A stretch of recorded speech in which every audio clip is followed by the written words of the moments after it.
Unit 1-এ তোমরা কঠিন নিয়ে জেনেছো। ইউনিট 2 শুরু করছি। ইউনিট 2-তে যেটা রয়েছে চ্যাপ্টার তোমাদের দ্রবণ বা সলিউশনস।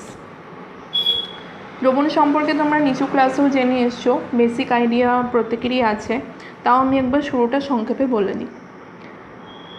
একই বা ভিন্ন অবস্থায় পরস্পরের সঙ্গে বিক্রিয়া করে না এরূপ দুই বা ততোধিক পদার্থ যখন মেশানো হয় তখন আমরা সাধারণত দু রকমের মিশ্রণ পাই। এক রকম হচ্ছে সমসত্ব আর দুই হচ্ছে অসমসত্ব। সমসত্বের বিভিন্ন অংশের গঠন, ধর্ম, বৈশিষ্ট্য এগুলো সব এক থাকে, এগুলো হচ্ছে এক দশা বিশিষ্ট মিশ্রণ। আর অসমসত্বের কিন্তু এক থাকে না, একাধিক দশা বিশিষ্ট হয়। তো আমরা সাধারণত সমসত্ব মিশ্রণকেই দ্রবণ বলছি। দ্রবণের দুটো অংশ থাকে, একটা হচ্ছে দ্রাব্য, একটা হচ্ছে দ্রাবক। দ্রাব্য কাকে বলছি? যে উপাদানের পরিমাণ দ্রবণে কম থাকে সে হলো দ্রাব্য, আর যার পরিমাণ বেশি থাকে, যার মধ্যে দ্রাব্য যোগ করা হয় তাকে বলা হচ্ছে দ্রাবক। দ্রাব্য আর দ্রাবকের যে সম্মিলিত মিশ্রণ, সমসত্ব মিশ্রণ, তাকে বলা হচ্ছে দ্রবণ।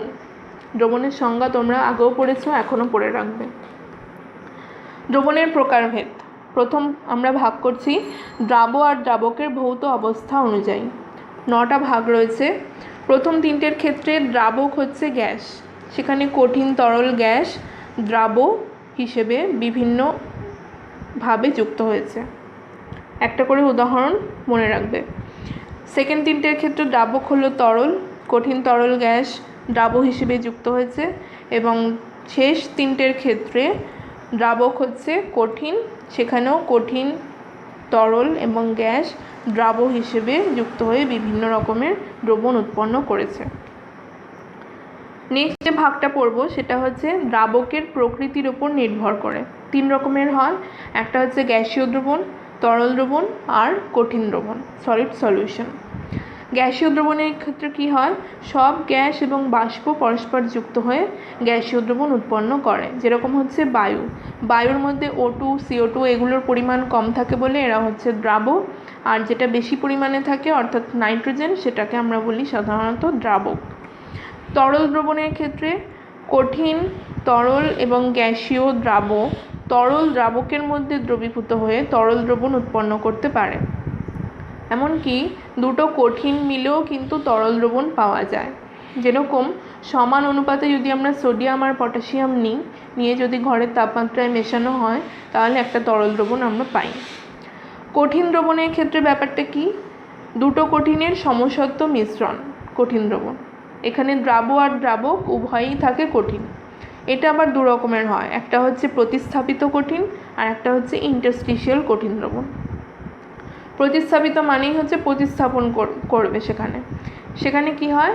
বাইরে থেকে একটা পদার্থের পরমাণু, অণু বা আয়ন অপর কোনো কেলাসের মধ্যে ঢুকে কিছু কণাকে বার করে দিয়ে সেই জায়গাটা নিজেরা দখল করে নেয়।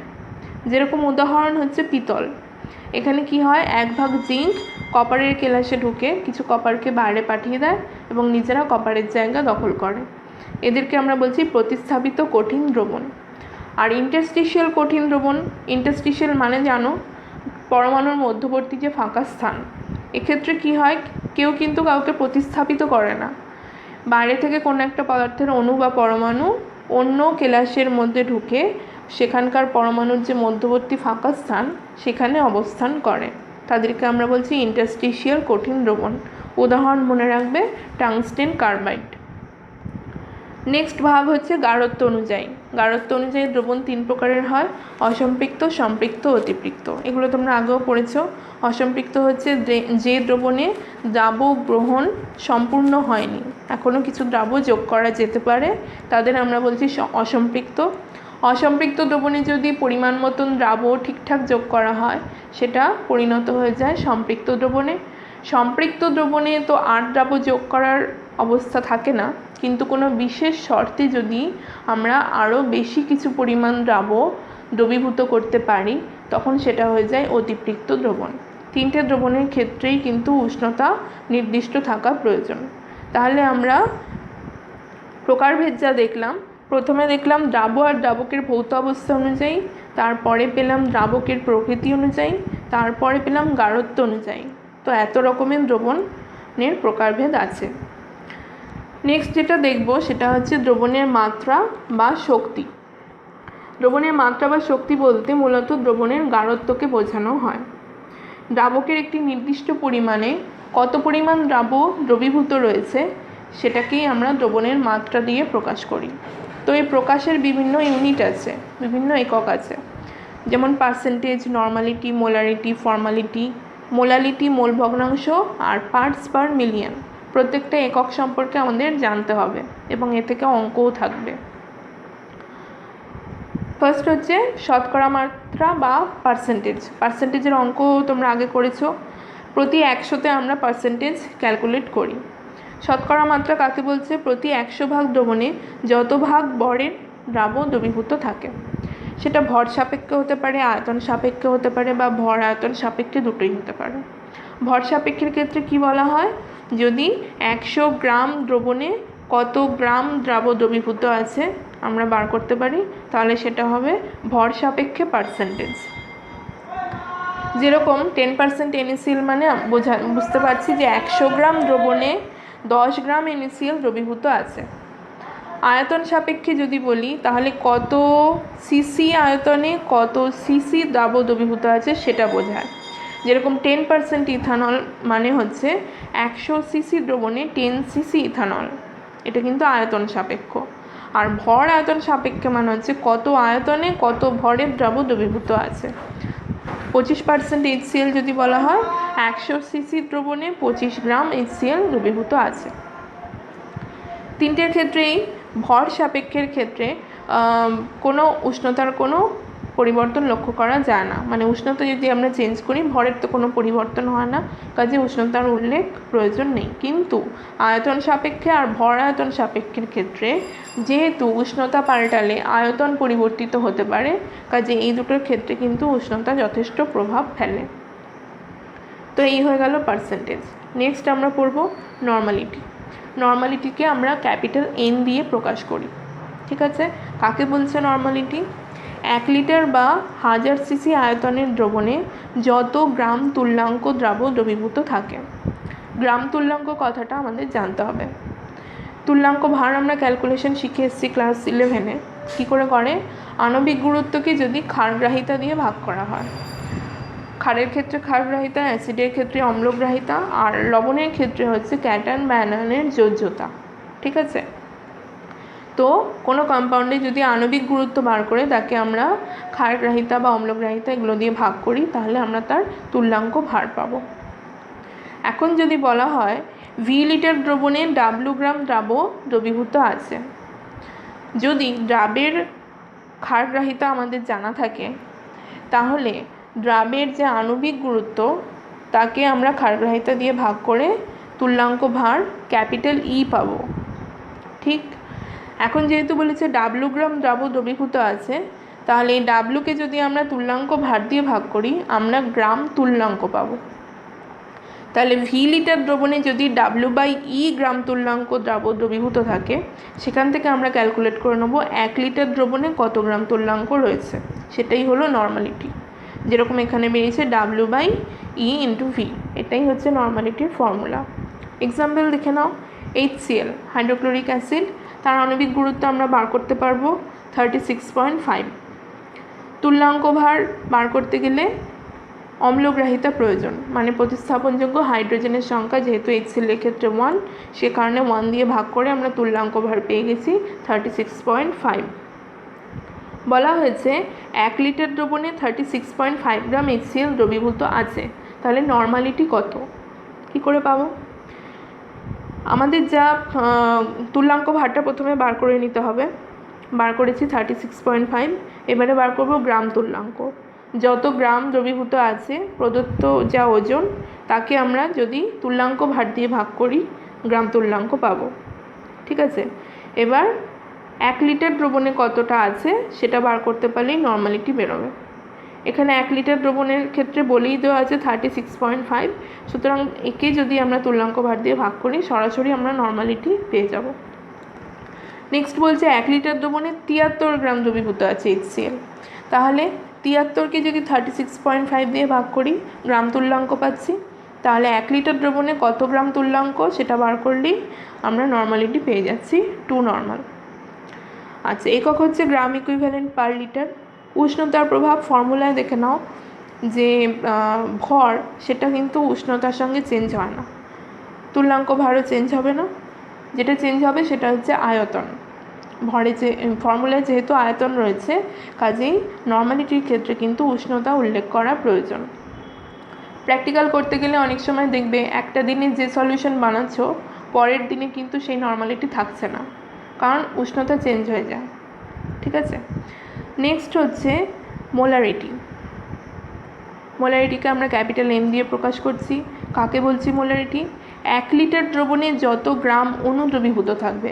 নর্মালিটিতে পড়লাম যত গ্রাম তুল্যাঙ্ক, এটাই হচ্ছে যত গ্রাম অণু। আচ্ছা, গ্রাম অণু মানেই হচ্ছে গ্রাম মোল, মানেই হচ্ছে মোল সংখ্যা। মোল সংখ্যা কী করে বার করি? যতটা দ্রাব দেওয়া থাকবে তাকে যদি আণবিক ওজন দিয়ে ভাগ করি মোল সংখ্যা পাবো। বলে দিয়েছে ভি লিটারে ডাব্লু গ্রাম দ্রাব দ্রবীভূত আছে, আণবিক ওজন হচ্ছে ক্যাপিটাল এম। তাহলে গ্রাম অণুর সংখ্যা কী করে পাবো? W/m করব। এখন 1 লিটারে কতটা দ্রবীভূত আছে ভি দিয়ে ভাগ করে নেবো, তাহলে সেটাই হয়ে যাচ্ছে মোলারিটি। সোডিয়াম হাইড্রোক্সাইড হচ্ছে এক্সাম্পল। আণবিক ওজন দেখে নাও, বার করে ফেলেছি 40 গ্রাম। বলেছে 1 লিটারে যদি 40 গ্রাম থাকে তাহলে মোলারিটি কত? তাহলে 40কে 40 দিয়ে ভাগ করব, যেহেতু এটা 1 লিটার বলেই দেওয়া আছে, আর লিটার দিয়ে ভাগ করার প্রয়োজন নেই, 1 মোলার বেরিয়ে গেছে। 1 লিটার দ্রবণে যদি 80 গ্রাম থাকে, 80কে 40 দিয়ে ভাগ করব, 1 লিটারই রয়েছে, কাজেই আর লিটার দিয়ে ভাগ করছি না, 2 মোলার। 2 লিটারে 80 গ্রাম, তাহলে 80কে 40 দিয়ে ভাগ করব। 2 লিটারে যদি এত থাকে তাহলে 1 লিটারে কত? 2 দিয়ে ভাগ করছি, মোলারিটি বেরিয়ে যাচ্ছে 1 মোলার। একক হচ্ছে মোল পার লিটার। উষ্ণতার প্রভাব ফর্মুলায় রয়েছে, আয়তন দেখতে পাচ্ছ, আয়তন থাকা মানেই সেটা উষ্ণতার সঙ্গে চেঞ্জ হবে, কাজেই উষ্ণতার উল্লেখ মোলারিটিতে অবশ্যই প্রয়োজন। নেক্সট হচ্ছে মোলালিটি। 1000 গ্রাম দ্রাবকে দ্রাবের যত গ্রাম অণু দ্রবীভূত থাকে। নর্মালিটি আর মোলারিটির ক্ষেত্রে করলাম দ্রবণে 1000 সিসি দ্রবণে কতটা দ্রাব দ্রবীভূত আছে। মোলালিটির ক্ষেত্রে হচ্ছে 1000 গ্রাম দ্রাবকে, এটা খেয়াল রাখবে। আচ্ছা, মোল যত গ্রাম অণু মানেই হচ্ছে মোল সংখ্যা, গ্রাম মোল। সেটাকে আমরা কি করে পাই? যে দ্রাবের ওজনকে গ্রাম আণবিক ওজন দিয়ে ভাগ করি, যেরকম আগে করলাম। আচ্ছা, ডাব্লু গ্রাম দ্রাবকের মধ্যে W' গ্রাম দ্রাব দ্রবীভূত আছে, আণবিক ওজন বলে দিয়েছে ক্যাপিটাল এম। তাহলে মোল সংখ্যা কী করে পাবো? W' ক্যাপিটাল এম দিয়ে ভাগ করব।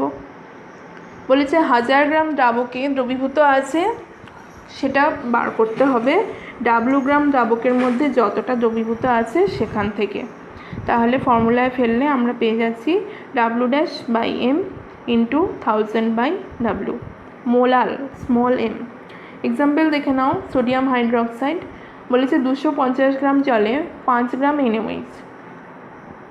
তাহলে এখান থেকে আমরা মোল সংখ্যা বার করে নিতে পারবো, প্রদত্ত ভর বাই আণবিক ওজন। সোডিয়াম হাইড্রোক্সাইডের ক্ষেত্রে হচ্ছে 40, তাহলে 5/40 করেছি। তাহলে 250 গ্রামে যদি 5/40 থাকে তাহলে 1000 গ্রাম দ্রাবকে 1000 গ্রাম জলে কতটা আছে সেটা বার করব।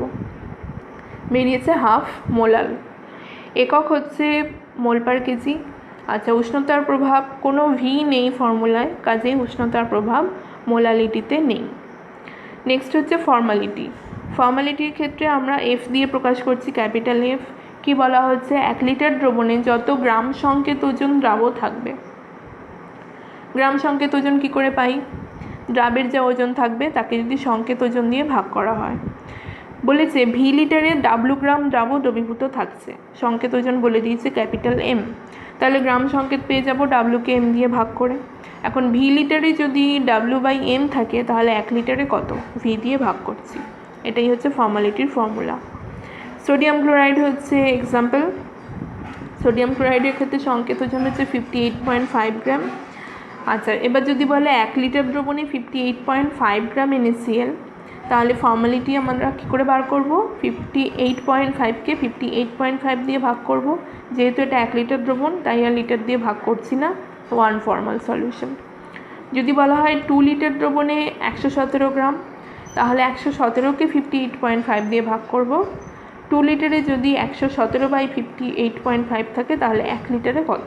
2 দিয়ে ভাগ করেছি, ফর্মালিটি 1 ফর্মাল বেরিয়েছে। একক হচ্ছে পার লিটার। উষ্ণতার প্রভাব কি করে বুঝবো? ফর্মুলায় যদি কোনো ভি থাকে, ভি অবশ্যই উষ্ণতার সঙ্গে সঙ্গে পরিবর্তিত হয়, কাজেই ফর্মালিটির ক্ষেত্রেও কিন্তু উষ্ণতার উল্লেখ প্রয়োজন। মোল ভগ্নাংশ। মোল ভগ্নাংশ খুব ইজি। কোনো দ্রবণে একটা নির্দিষ্ট উপাদানের যা মোল সংখ্যা আর দ্রবণের সমস্ত উপাদানের যে মোট মোল সংখ্যা তার অনুপাতই হচ্ছে মোল ভগ্নাংশ। এখন কোনো দ্রবণে যদি N1 মোল দ্রাবকে N2 মোল দ্রাব দ্রবীভূত থাকে, তাহলে দ্রাব হচ্ছে N2, দ্রাবর মোল ভগ্নাংশকে আমরা x2 দিয়ে প্রকাশ করছি। x2 ইকুয়ালটা আমরা লিখতে পারি N2/N1 প্লাস N2। নিচে হচ্ছে মোট উপাদান, মোট মোল সংখ্যা, আর ওপরে হচ্ছে শুধু দ্রাবের মোল সংখ্যা। আচ্ছা, মোল আমরা কি করে পাই? প্রদত্ত ভরকে যদি আণবিক ওজন দিয়ে ভাগ করি, তাহলে W/M করলে আমরা প্রতি ক্ষেত্রেই কিন্তু মোল সংখ্যা পেয়ে যাচ্ছি। এইভাবে মোল ভগ্নাংশ বার করে নিচ্ছি। আচ্ছা, দ্রাবকের ক্ষেত্রেও একইভাবে আমরা x1 বার করেছি, তাহলে দ্রাবকের x1 আর দ্রাবের x2 আমরা বার করে নিতে পারছি।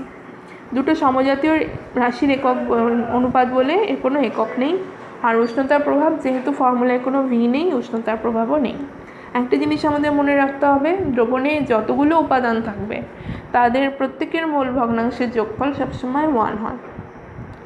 দুটো উপাদান থাকলে দুটো মোল ভগ্নাংশের যোগফল 1 হবে। যদি 4টে উপাদান থাকে তাহলে 4টে মোল ভগ্নাংশের যোগফলও একই ধরে নেব।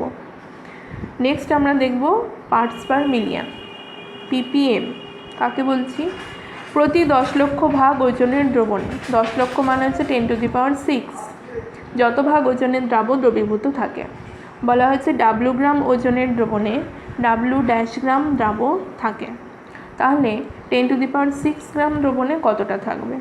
খুবই সিম্পল, W'/W × 10⁶ গ্রাম, এটাই হয়ে যাচ্ছে parts per million. Examples, calcium carbonate. Calcium কার্বনেটের পরিমাণ বলে দিয়েছে 20 মিলিগ্রাম 1000 গ্রাম দ্রবণে। মিলিগ্রামকে প্রথমে গ্রামে নিয়ে এসেছি, সেখান থেকে আমরা বার করেছি 10⁶ গ্রাম দ্রবণে কতটা ক্যালসিয়াম কার্বনেট রয়েছে। 20 গ্রাম বেরিয়েছে, মানেই হচ্ছে 20 ppm। খুব সামান্য পরিমাণে যেখানে দ্রাব দ্রবীভূত থাকে কোনো দ্রবণে, সেখানে আমরা ppm ইউজ করি। যেরকম জলের ক্ষরতা প্রকাশ, যে এলিমেন্টগুলোর জন্য জল ক্ষরতা প্রদর্শন করে সেগুলোর পরিমাণ খুবই কম হয়, বা জল আর বায়ু দূষণের ক্ষেত্রে যে পার্টিকেলগুলো দূষণ ঘটায় তার পরিমাণও পুরো জল বা বায়ুর সাপেক্ষে খুব কম হয়। তো এই সমস্ত ক্ষেত্রে আমরা ppm ইউজ করি। যেহেতু কোনো ভলিউম নেই ফর্মুলায়, কাজেই এটা হচ্ছে উষ্ণতা নিরপেক্ষ, কোনো প্রয়োজন নেই উল্লেখ করার। তো এতগুলো আমরা যখন ইউনিট শিখে গেলাম, সেখান থেকে অঙ্ক তো থাকবেই। প্রবলেমস দেখে নিই। 1 নম্বর অঙ্ক বলছে 8 গ্রাম NaOH জলে দ্রবীভূত করে দ্রবণের আয়তন 100 cc বানানো হয়েছে, নর্মালিটি কত? নর্মালিটি জিজ্ঞেস করেছে মানেই আমাদের প্রথমে ভাবতে হবে 1 লিটার দ্রবণে গ্রাম তুল্যাঙ্কটা বার করতে হবে। তাহলে গ্রাম তুল্যাঙ্ক বার করতে গেলেই তুল্যাঙ্ক ভার লাগবে। NaOH এর তুল্যাঙ্ক ভার বার করে নিই। ওপরে বসাবো আণবিক ওজন, নিচে বসাবো ক্ষারগ্রাহিতা OH মাইনাসের সংখ্যা 1, কাজেই বেরিয়েছে তুল্যাঙ্ক ভার 40। গ্রাম তুল্যাঙ্ক কী করে পাবো? যা ওজন আমাদের দেওয়া আছে তাকে যদি 40 দিয়ে ভাগ করি, 8/40, তাহলে 100 সিসি দ্রবণে যদি 8/40 থাকে, 1000 সিসি দ্রবণে কত সেটা পেয়ে যাব। বেরিয়েছে দেখো 2 নর্মাল, সেটাই হচ্ছে নর্মালিটি। নেক্সট প্রবলেম বলেছে 100 সিসি 2 নর্মাল Na2CO3 দ্রবণের সঙ্গে জল মিশিয়ে 500 করা হলো।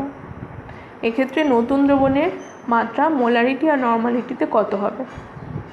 খুব ইজি। নতুন যে দ্রবণটা পাচ্ছি তার আয়তন আমরা জানি 500, মাত্রাটা জানি না, ধরে নেব x, মোলারিটিতে x মোলার ধরে নেব।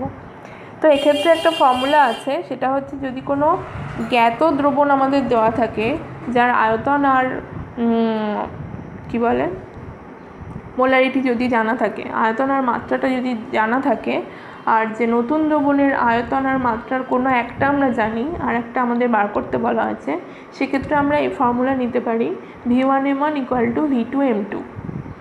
ঠিক আছে। V1M1 হচ্ছে জ্ঞাত দ্রবণ, V2M2 হচ্ছে অজ্ঞাত দ্রবণ। তো এখানে সিম্পল আমরা ফর্মুলাতে ভ্যালুগুলো পুট করেছি, সেখান থেকে আমরা যেটা জানি না এক্স মোলার তার ভ্যালু বেরিয়ে এসছে 0.4 মোলার। নেক্সট বলেছে নর্মালিটিতে প্রকাশ করো। মোলারিটি থেকে নর্মালিটিতে নেওয়ার ফর্মুলা রয়েছে। মোলারিটিকে যদি আমরা ক্ষারগ্রাহিতা দিয়ে গুণ করি বা অম্লগ্রাহিতা দিয়ে গুণ করি, বা যাদের ক্ষেত্রে লবণ সে সমস্ত ক্ষেত্রে আমরা ক্যাটায়ন বা অ্যানায়নের যোজ্যতা দিয়ে গুণ করি, নর্মালিটি পেয়ে যাব। এখানে নর্মালিটি বেরিয়েছে 0.8 নর্মাল। ঠিক আছে। নেক্সট যে প্রবলেম, 2 মোলার সালফিউরিক অ্যাসিড দ্রবণের নর্মালিটি কত? ভীষণ ইজি, আগের যে দুটো অঙ্ক করলাম সেখান থেকে এটা মুখে মুখেই পেরে যাবে। আমাকে হোয়াটসঅ্যাপে আনসার পাঠিয়ে দাও। নেক্সট যেটা প্রবলেম বলছে 1 মোলার NaCl দ্রবণের ঘনত্ব বলে দিয়েছে 1.21 গ্রাম পার সিসি। তাহলে দ্রবণের মোলারিটি কত নির্ণয় করো। মোলারিটি বার করতে বলেছে আর মোলাল বলে দিয়েছে। মোলাল মানে কি বোঝায়? 1000 গ্রাম দ্রাবকে কত গ্রাম অণু। 1 মোলার NaCl বলে দিয়েছে, তাহলে আমরা লিখতে পারি ইকুইভ্যালেন্ট টু 1000 গ্রাম দ্রাবক প্লাস 1 গ্রাম অণু NaCl, 1 মোলার যেহেতু। তাহলে 1000 প্লাস 23, সোডিয়ামের 23 আর ক্লোরিনের হচ্ছে 35.5। যেটা পেলাম সেটা হচ্ছে মোট দ্রবণের ভর। আর ঘনত্ব বলে দিয়েছে মোট দ্রবণের 1.21 গ্রাম পার সিসি। ভর জেনে গেছি, ঘনত্ব জেনে গেছি, তাহলে আয়তন বার করতে পারবো। আয়তন বার করে ফেলেছি। যত সিসি আমাদের আয়তন বেরোলো সেখান থেকে আমাদের ক্যালকুলেট করতে হবে 1000 সিসিতে কত মোল আছে, কারণ মোলারিটি জানতে চেয়েছে।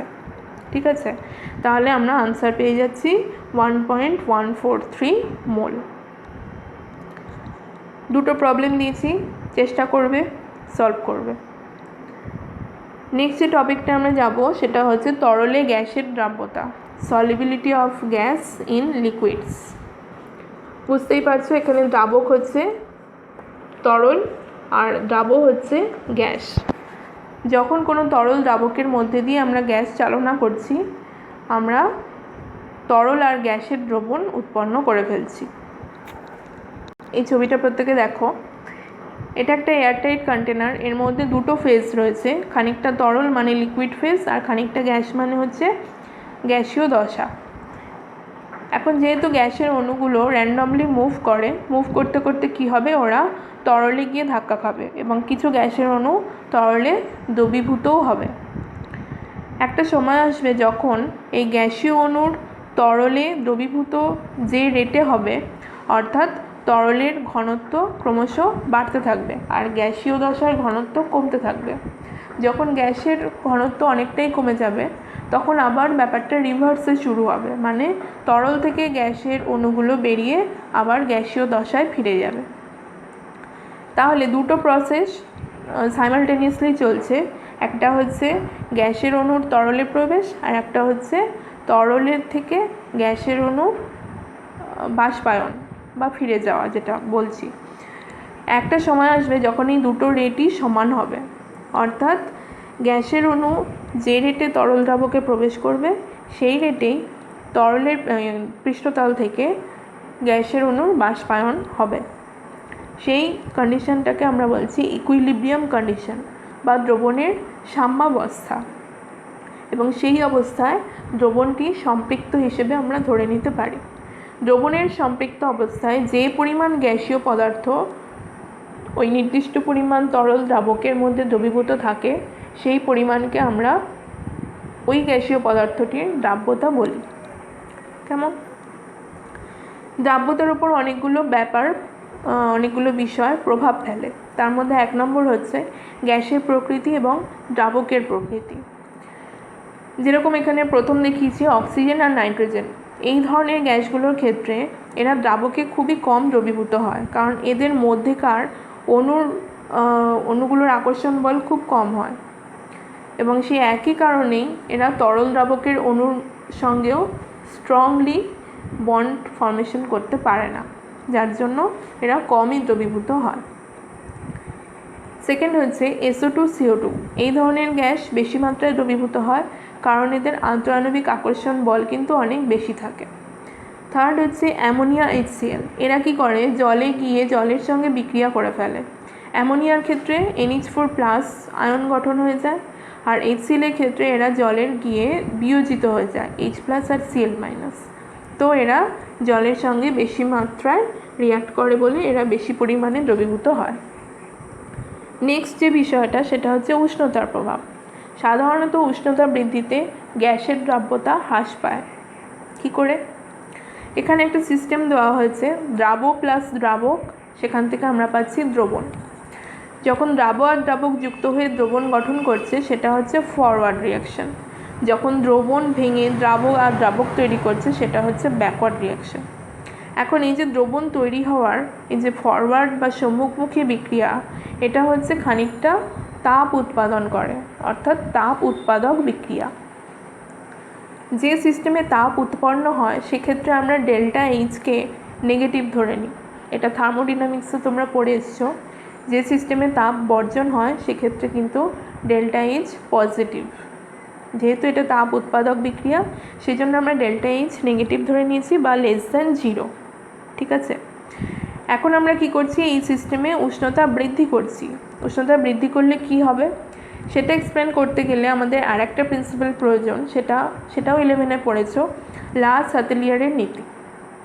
সেখানে কি বলা হয়, যদি কোনো সিস্টেমের কোনো একটা বিষয়কে আমরা চেঞ্জ করি, সেটা উষ্ণতা হতে পারে, প্রেশার হতে পারে, তো কোনো একটা জিনিস যদি চেঞ্জ করা হয় তাহলে পুরো সিস্টেমটা নিজেকে এমনভাবে রিঅ্যারেঞ্জ করে যাতে সেই চেঞ্জের প্রভাব যতটা সম্ভব প্রশমিত হয় বা নিউট্রালাইজ হয়। তো এখন এই সিস্টেমে যদি আমরা উষ্ণতা বৃদ্ধি করি তাহলে এই সিস্টেমটা এমনভাবে নিজেকে অ্যাডজাস্ট করবে যাতে উষ্ণতা বৃদ্ধি যতটা সম্ভব প্রশমিত করতে পারে। দেখো, ফরওয়ার্ড যে রিয়াকশানটা সেটা হচ্ছে উষ্ণতা উৎপাদন করছে, তাপ উৎপাদন করছে, তার উপরেও যদি আমরা তাপ বৃদ্ধি করি তাহলে উষ্ণতা কি আর এই সিস্টেমটা কি আর ফরওয়ার্ডে আসবে? ফরওয়ার্ডে আসবে না, সেটা তখন ব্যাকওয়ার্ডে রান করবে, অর্থাৎ দ্রবণ ভেঙে দ্রাব আর দ্রাবক উৎপন্ন করবে, অর্থাৎ দ্রাবকের মধ্যে দ্রাবের দ্রাব্যতা হ্রাস পাবে। ক্লিয়ার? নেক্সট যেটা পড়বো, চাপের প্রভাব। চাপের প্রভাবে কি হয়, নির্দিষ্ট উষ্ণতায় যদি চাপ বাড়াই গ্যাসের দ্রাব্যতা বৃদ্ধি পায়। এ সম্পর্কে একটা ছবি তোমরা দেখে নাও, ছবিটা আগেও দেখেছো। একটা এয়ারটাইট কন্টেনার যেখানে লিকুইড রয়েছে, গ্যাস রয়েছে, ওপর থেকে প্রেশার বাড়ানো হচ্ছে, গ্যাসকে সংকুচিত করে জোর করে তরলের মধ্যে দ্রবীভূত করানো হচ্ছে। তাহলে চাপ বাড়িয়ে আমরা অতিরিক্ত গ্যাসকে তরলে দ্রবীভূত করাতে পারছি, যেটা কিন্তু কঠিনের ক্ষেত্রে সম্ভব হয় না, কারণ কঠিনকে সংকোচন করা প্রেশার দিয়ে এতটা পসিবল নয়, যেটা গ্যাসের ক্ষেত্রে হয়। এ সম্পর্কে একটা ল আমরা পড়বো, সেটা হচ্ছে হেনরিস ল। বিজ্ঞানী উইলিয়াম হেনরি চাপ সংক্রান্ত এই লটা বলেছেন যে চাপ বৃদ্ধিতে তরলে গ্যাসের দ্রাব্যতা কীরূপ পরিবর্তিত হয়। হেনরির সূত্রতে বলা হয়, কোনো একটা নির্দিষ্ট উষ্ণতায় কোনো তরলে দ্রবীভূত কোনো গ্যাসের দ্রাব্যতা সেই গ্যাসের চাপের সঙ্গে সমানুপাতিক হয়। চাপকে যদি আমরা P ধরে নিই আর দ্রাব্যতাকে যদি আমরা XB ধরে নিই তাহলে P প্রপোর্শনাল টু XB, হেনরির সূত্র অনুসারে। প্রপোর্শনাল চিহ্ন তুলতে গেলে জানো একটা কনস্ট্যান্ট আসে, এখানেও এসেছে KH, এটাকে আমরা বলছি হেনরির ধ্রুবক। আচ্ছা, এই ইকুয়েশন থেকে যদি আমরা গ্রাফ প্লট করি, একটা সিম্পল মূল বিন্দুগামী সরলরেখা পাবো যার নতি হবে KH। এক্স অ্যাক্সিসে রয়েছে মোল ভগ্নাংশ আর ওয়াই অ্যাক্সিসে হচ্ছে আংশিক চাপ P। ঠিক আছে, আচ্ছা, এই ইকুয়েশন থেকে যদি KH এর এক্সপ্রেশন বার করি তাহলে সেটা হবে P/XB। তাহলে এ থেকে নিশ্চয়ই বুঝতে পারছো যে KH এর মান যদি আমরা বাড়াই তাহলে XB কমবে, মানে হচ্ছে দ্রাব্যতা হ্রাস পাবে। এখন হেনরির ধ্রুবক সম্পর্কে কিছু জিনিস জেনে নিই। হেনরির ধ্রুবকের যা একক সেটা হচ্ছে চাপের এককের সমান, আচ্ছা, অর্থাৎ টর বা কিলোবারে আমরা প্রকাশ করি। 2 নম্বর হচ্ছে গ্যাসের প্রকৃতির ওপর হেনরির ধ্রুবক নির্ভরশীল। তরল দ্রাবকের যে প্রকৃতি হবে তার উপরও কিন্তু KH এর মান নির্ভর করে, আর উষ্ণতা বাড়ালে KH এর মান বাড়ে। লিমিটেশনস রয়েছে কিছু, সব ক্ষেত্রে হেনরির সূত্র প্রযোজ্য হয় না। কোন কোন ক্ষেত্রে হয় না? খুব বেশি চাপ, উষ্ণতা যদি খুব কমে যায়, গ্যাস যদি প্রচুর মাত্রায় তরলে দ্রবীভূত হয়, সেখানে হেনরির সূত্র প্রয়োগ হবে না। আর যদি দ্রাবকের সঙ্গে গ্যাস বিক্রিয়া করে রাসায়নিকভাবে, সেক্ষেত্রেও কিন্তু হেনরির সূত্র প্রয়োগ হবে না। এখন জানলাম আমরা হেনরির সূত্র, এবার তার কিছু বাস্তব প্রয়োগ আমরা দেখে নিই। দুটো ছবি তোমরা দেখতে পাচ্ছ, একটা হচ্ছে সোডা ওয়াটার, একটা হচ্ছে স্কুবা। সোডা ওয়াটারে কী করছে প্রথমে বলি। সোডা ওয়াটার বা বিভিন্ন কার্বনের যুক্ত পানীয়তে কি করা হয়? কার্বন ডাইঅক্সাইডকে উচ্চ চাপে দ্রবীভূত করা হয় যাতে এতে দ্রাব্যতা বৃদ্ধি পায়। যখনই আমরা বোতলের ছিপি খুলি তখন হেনরির সূত্রানুযায়ী কী হয়? চাপ কমে যায়। চাপ কমে গেলে দ্রাব্যতাও কমে যায় এবং যে অতিরিক্ত কার্বন ডাইঅক্সাইড দ্রবীভূত ছিল উচ্চ চাপে, সেটা তখন বুদবুদের আকারে সশব্দে বেরিয়ে আসে। এটা গেল সোডা ওয়াটার। নেক্সট হচ্ছে স্কুবা। ডুবুরিতে তোমরা গভীর সমুদ্রে এভাবে যেতে দেখেছো, পিঠে একটা সিলিন্ডার নিয়ে। একে আমরা স্কুবা ডাইভিং হিসেবে চিনি। তো এক্ষেত্রে এই যে সিলিন্ডারটা ইউজ হয়, এর মধ্যে কি থাকে? সংনমিত বাতাস বা কম্প্রেসড এয়ার, উচ্চ চাপে অনেক বাতাস ভর্তি করা থাকে। ডুবুরিরা যখন সমুদ্রপৃষ্ঠের তলায় যায় তখন এই সিলিন্ডার থেকে ওরা শ্বাস প্রশ্বাস চালায় এবং এর ফলে কি হয়? সাধারণ বাতাসের চেয়ে সংনমিত বাতাস কিন্তু দেহের মধ্যে প্রবেশ করে এবং সাধারণ বাতাসের অপেক্ষা সংনমিত বাতাস রক্ত বা দেহমধ্যস্থ তরলে বেশি দ্রবীভূত হয়, কারণ ওটা উচ্চ চাপে থাকে। এর মধ্যে যেটুকু অক্সিজেন থাকে সেটুকু তো বিভিন্ন বিপাকে ইউজ হয়ে যায়। এরপরে ডুবুরিরা যখন সমুদ্রের পৃষ্ঠতলে ফিরে আসে তখন কি হয়? চাপটা কমে যায়। চাপ কমে যাওয়ার জন্য হেনরির সূত্রানুযায়ী দ্রাব্যতাও কমে যায়। এর ফলে দেহের রক্তে যে অতিরিক্ত নাইট্রোজেন প্রবেশ করেছিল, সেই নাইট্রোজেন বেরিয়ে আসতে চায়। এবার নাইট্রোজেনের পরিমাণ তো অনেকটা নাইট্রোজেন কম্প্রেসড এয়ারে ছিল, যেটা দেহের মধ্যে প্রবেশ করেছিল। এই এতটা নাইট্রোজেন যদি একসঙ্গে বেরিয়ে আসতে চায় ছোট ছোট বুদবুদের আকারে, এর ফলে কিন্তু রক্তপ্রবাহ ভীষণভাবে বাধা পায় এবং ডুবুরিরা সারা শরীরে প্রচণ্ড ব্যথা অনুভব করে, দেহ দুর্বল হয়ে পড়ে, এমনকি মৃত্যুও ঘটতে পারে। সেক্ষেত্রে ডুবুরিরা যদি একটু টাইম নিয়ে পৃষ্ঠতলে উঠে আসে, তখন কিন্তু বডি অনেকটা টাইম পায় যে নাইট্রোজেনকে রিলিজ করার। কিন্তু যদি অতটা টাইম নিয়ে না আসে, যদি হঠাৎ পৃষ্ঠতলে উঠে আসে, তখন কিন্তু এরকম দুর্ঘটনা ঘটতেই পারে, এমনকি মৃত্যুও ঘটতে পারে। তো এটা ঠেকানোর জন্য এখন কি করা হয়? কম্প্রেসড এয়ারকে খুব কম দ্রাব্য হিলিয়াম গ্যাস দ্বারা লঘু করা হয়। অর্থাৎ যে গ্যাস মিশ্রণটা নেওয়া হয় এখন, সেটা হচ্ছে হিলিয়াম, অক্সিজেন আর নাইট্রোজেনের মিশ্রণ, যেখানে নাইট্রোজেন অনেকটাই কম থাকে। এখন হিলিয়াম খুব কম দ্রাব্য বলে রক্তের অ্যাবসর্পশনটা কম হয়। কাজেই যখন ডুবুরিরা পৃষ্ঠতলে উঠে আসছে তখন বডির ভেতর থেকে যে গ্যাসটা বেরোনোর, সেটা বেরিয়ে যায়, ব্লাড সার্কুলেশনকে কোনোভাবে ডিস্টার্ব করে না। ফলে বিপদের সম্ভাবনা অনেকটাই কিন্তু কমানো যায়। ঠিক আছে, তো আজকে হেনরিস ল অবধি হলো। এরপর থেকে আবার কন্টিনিউ হবে। Thank you.